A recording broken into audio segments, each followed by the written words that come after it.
झारखंड के बिशुनपुर में इन दिनों 30 से ज्यादा समूह मिलकर के लेमन ग्रास की खेती कर रहे हैं।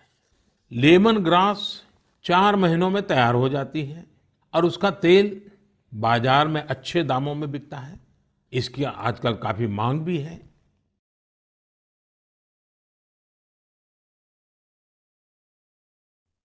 हैदराबाद के बोयिनपल्ली में एक स्थानीय सब्जी मंडी किस तरह अपने दायित्व को निभा रही है, ये पढ़कर भी मुझे बहुत अच्छा लगा। हम सब ने देखा है कि सब्जी मंडियां में अनेक वजहों से काफी सब्जी खराब हो जाती है। ये सब्जी इधर-उधर फैलती हैं, गंदगी भी फैलाती हैं। लेकिन बोयिनपल्ली की सब्जी मंडी ने तय किया कि हर रोज बचने वाली इन सब्जियों को ऐसे ही फेंका नहीं जाएगा। सब्जी मंडी से जुड़े लोगों ने तय किया, इससे बिजली बनाई जाएगी। बेकार हुई सब्जियों से बिजली बनाने के बारे में शायद ही आपने कभी सुना हो। यही तो इनोवेशन की ताकत है। आज बोयिनपल्ली की मंडी में पहले जो वेस्ट था, आज उसी से वेल्थ क्रिएट हो रही है। यही तो कचरे से कंचन बनाने की यात्रा है। वहां हर दिन करीब 10 टन वेस्ट निकलता है। इसे एक प्लांट में इकट्ठा कर लिया जाता है।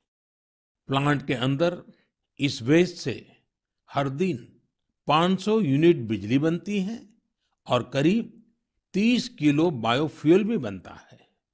इस बिजली से ही सब्जी मंडी में रोशनी होती है और जो बायोफ्यूल बनता है उससे मंडी की कैंटीन में खाना बनाया जाता है ना कमाल का प्रयास।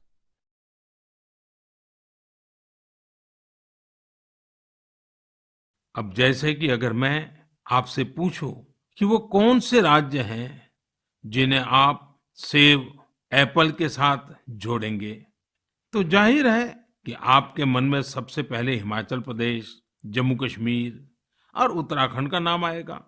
पर अगर मैं कहूं कि इस लिस्ट में आप मणिपुर को भी जोड़ दीजिए, तो शायद आप आश्चर्य से भर जाएंगे।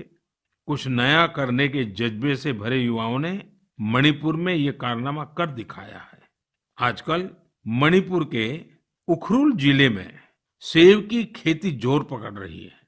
यहाँ के किसान अपने बागानों में सेब उगा रहे हैं। सेब उगाने के लिए इन लोगों ने बाकायदा हिमाचल जाकर ट्रेनिंग भी ली है। इनमें से एक हैं टीएस रिंगफामीयोंग। ये पैसे से एक एरोनॉटिकल इंजीनियर है।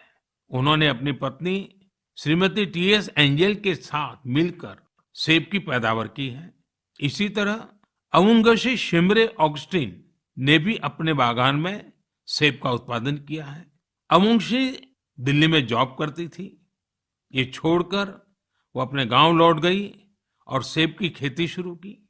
मणिपुर में आज ऐसे कई एप्पल ग्रोवर हैं जिन्होंने कुछ अलग और नया करके दिखाया है।